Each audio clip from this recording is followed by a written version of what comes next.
Bonjour à tous et merci de l'intérêt que vous portez à la chaîne La Feuille de Chou, à notre podcast tutoriel guide pour monter un coin casse-croûte sans trop de risque de se vautrer. Prêt pour la seconde session? Aujourd'hui, nous allons couvrir 3 domaines en quelque sorte préliminaires.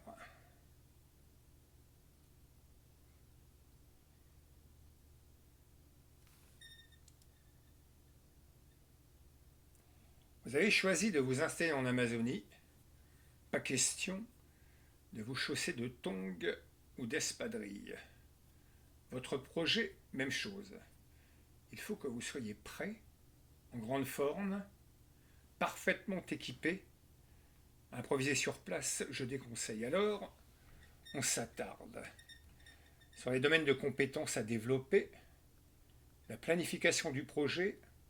Il est temps de le formaliser, de mettre les choses dans un certain ordre.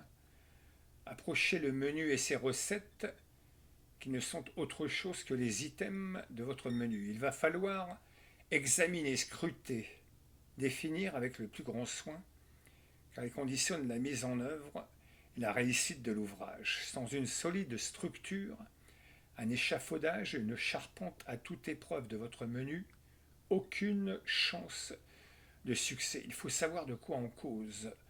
Je ne le répéterai jamais assez. Le menu, c'est la simplicité ou la complexité dans la réalisation. Votre prix de revient, votre marge, et oui, votre profit. Le temps que vous allez passer à le réaliser, par conséquent, le temps d'attente de votre client, la quantité de matériel qu'il vous faudra pour le réaliser.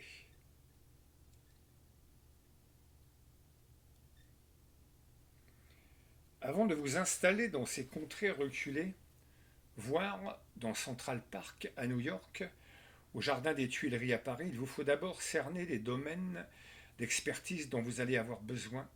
Ils sont nombreux.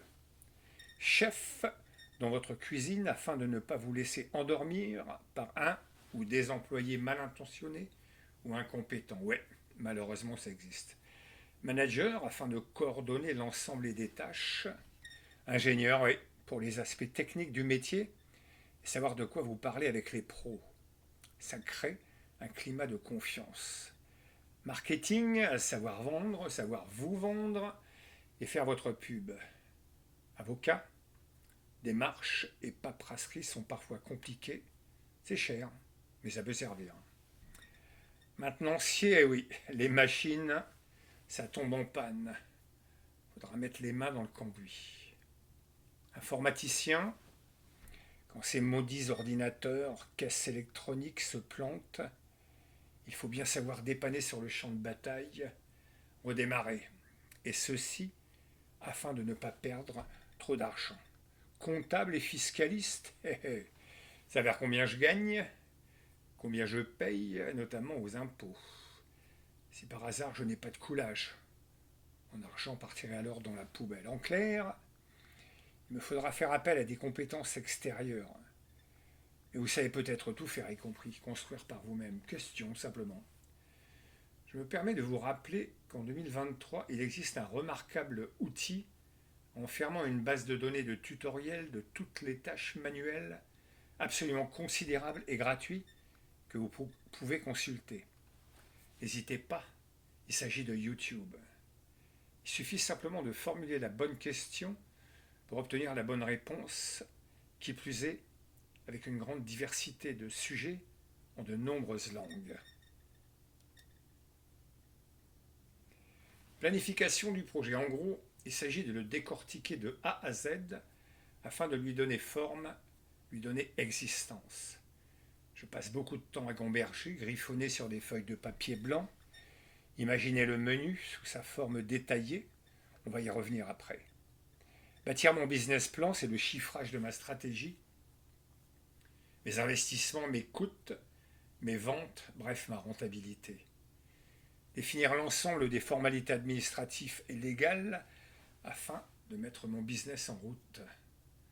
Me pencher sur les aspects techniques afin de pouvoir projeter des contacts, architectes, fournisseurs, artisans et autres.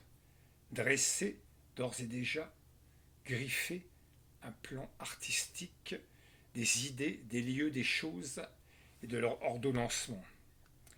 Élaborer l'aspect ressources humaines, des collaborations et compétences qui vont être nécessaires.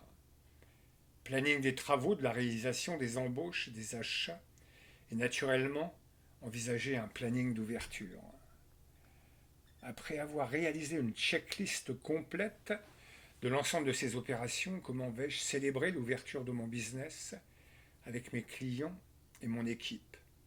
J'ouvre enfin, mon rêve devient réalité, c'est le grand opening. Le développement du menu maintenant.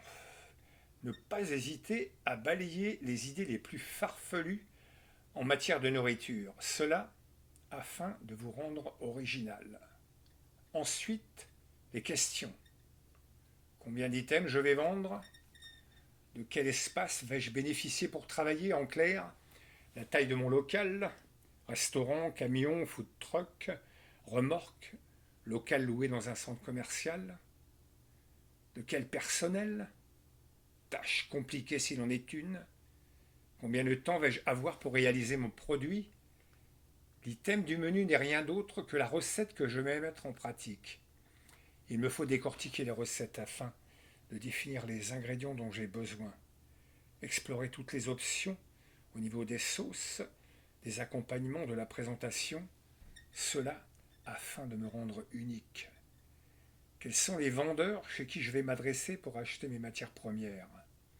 Combien vont-elles me coûter, De quel matériel vais-je avoir besoin pour fabriquer? Enfin, combien vais-je vendre le produit final? T'as vu? T'as tout compris? Alors allez, on continue. À bientôt pour la prochaine session. Et merci beaucoup.